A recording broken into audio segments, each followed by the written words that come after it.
Market crash हूँ। तो मैं ऐसा क्यों बोल रहा हूँ, क्योंकि हिंडनबर्ग ने एक बार फिर से एक न्यू रिपोर्ट निकाल दी है। उससे पहले मैं आपको याद दिला दूँ कि 2023 में भी हिंडनबर्ग ने एक रिपोर्ट निकाली थी अडानी के ऊपर, जिस रिपोर्ट के बाद अडानी के शेयर 70% तक क्रैश कर गए थे। और इस बार फिर से हिंडनबर्ग ने एक न्यू रिपोर्ट निकाल दी और इस बार सेबी की चेयरपर्सन के ऊपर एलिगेशन लगाए गए हैं कि वो अडानी की शेल कंपनीज में पैसा डालती थी। और इस वजह से ये जो रिपोर्ट निकाली गई है और इस रिपोर्ट में क्या कहा गया है और मार्केट में इस चीज़ का क्या इम्पैक्ट पड़ सकता है, उस चीज़ के ऊपर भी बात करेंगे। तो वीडियो काफ़ी ज़्यादा इंटरेस्टिंग होने वाली, तो वीडियो को पूरा देखते रहना। बात शुरू होती है जनवरी 2023 से, जब हिंडनबर्ग ने फर्स्ट टाइम अडानी के ऊपर एक रिपोर्ट निकाली थी। और उस रिपोर्ट में कहा गया था कि अडानी की दो शेल कंपनीज है, एक बरमुडा से चलती है, एक मोरक्को से चलती है। दोनों में ही अडानी अपना पैसा सर्कुलेट करके इंडियन स्टॉक मार्केट में लगाते हैं और अपनी शेयर्स में भी डालते हैं और अपने शेयर्स को मैनिपुलेट करके हायर प्राइस पे लेके जाते हैं। और इस रिपोर्ट को दुनिया की अलग अलग 40 मीडिया आउटलेट्स ने एक्सपेंड किया था, लेकिन सेबी ने इसके ऊपर कोई भी पब्लिक एक्शन नहीं लिया। इनफैक्ट 27 जून 2024 को सेबी ने हिंडनबर्ग के ऊपर एक नोटिस जारी कर दिया और उस नोटिस में उन्होंने कहा कि आपका जो ये डिस्क्लोजर है वो इतना डिटेल्ड नहीं है। और सेबी ने उनके हिंडनबर्ग की इस रिपोर्ट को खारिज कर दिया। मतलब हिंडनबर्ग का ये कहना है कि हिंडनबर्ग ने जो रिपोर्ट निकाली थी उसके ऊपर सेबी ने कोई भी एक्शन नहीं लिया। अब देखिए हिंडनबर्ग का एलिगेशन ये था कि यहाँ पे दो कंपनीज थी, एक बरमुडा से चलती थी, एक मोरक्को से चलती थी। एक का नाम था GDOF और दूसरी का नाम था IPE प्लस। ठीक है, ये दो कंपनीज थी। इनमें जो GDOF जो कंपनी है उसमें अडानी के बड़े भाई यानी कि विनोद अडानी पैसा डालते थे और इस कंपनी से दूसरी कंपनी में पैसा जाता था IPE प्लस में, और इस कंपनी से डायरेक्ट पैसा आता था इंडियन स्टॉक मार्केट में, जिसमें अडानी के शेयर्स में पैसा डाल के उन्हें एक हायर प्राइस पे ले जाया जाता था।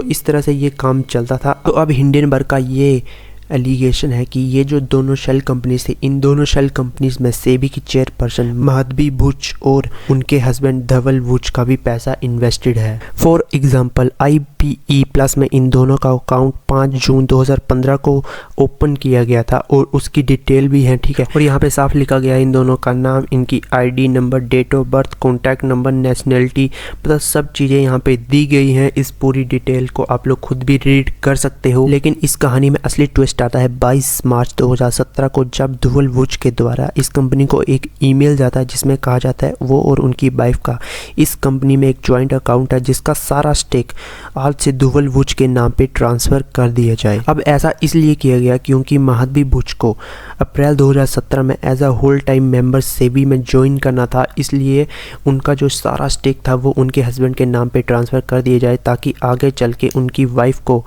किसी भी तरह की कोई भी एलिगेशन का सामना ना करना पड़े। और ये वो कंपनी थी जिस कंपनी की मदद से अडानी के शेयर्स में मैनिपुलेशन की जाती थी, गलत तरीके से पैसे को डाला जाता था शेल कंपनीज के द्वारा। ठीक है, ये वही शेल कंपनी थी जिस कंपनी में इन दोनों का एक अकाउंट था। और इसके बाद 26 फरवरी 2018 को एक और डॉक्यूमेंट अलग से आता है जिसमें GDOF जो दूसरे वाला एक शेल कंपनी है, ठीक है, उसमें महदबी बुच और उनके हस्बैंड का अभी भी अकाउंट है और उसमें उनकी एक ईमेल ID भी है। और उसी के साथ यहाँ पे शो किया गया है कि उनका इस अकाउंट में $8,72,000 है।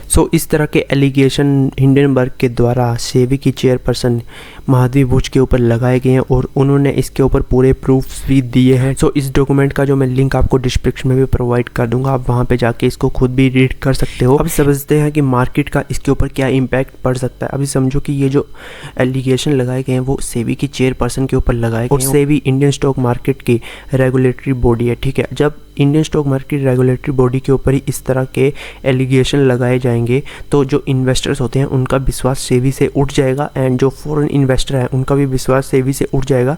तो काफ़ी ज़्यादा यहाँ पे सेलिंग हो सकती है मार्केट में इन फ्यूचर एंड मार्केट आपको नीचे जाते हुए देखने को मिल सकती है। एंड अब देखने वाली बात ये होगी कि सेबी की जो चेयरपर्सन है महदबी बुच वो अपने आप को किस तरह से डिफेंड करती हैं एंड आने वाले टाइम में आपको इस चीज़ का इम्पैक्ट मार्केट के ऊपर देखने को मिल सकता है। मंडे को मार्केट ओपन होगी तो तब देखेंगे कि मार्केट में क्या होता है। ठीक है, मेरे हिसाब से मार्केट में थोड़ी बहुत सेलिंग आ सकती है इस चीज़ के इम्पैक्ट से। ठीक है, एंड सेबी की चेयरपर्सन का अभी तक कोई भी रिप्लाई नहीं आया इस चीज़ के ऊपर एंड इन फ्यूचर आएगा तो मैं आपको अपडेट ज़रूर करूँगा। तो चैनल को सब्सक्राइब कर लेना एंड वीडियो अच्छी लगे तो वीडियो को लाइक कर देना। एंड हिंडनबर्ग की इस रिपोर्ट का मैंने लिंक आपको डिस्क्रिप्शन में प्रोवाइड कर दिया, वहाँ से आप लोग इसे खुद भी एक बार रीड कर सकते हो, आपको काफ़ी ज़्यादा क्लैरिफिकेशन मिल जाएगी इस चीज़ के ऊपर। ठीक है, तो मार्केट को अब मंडे में ही देखते हैं कि मार्केट में क्या होता है। तब तक के लिए बाय बाय एंड चैनल को सब्सक्राइब कर देना, वीडियो को लाइक कर देना।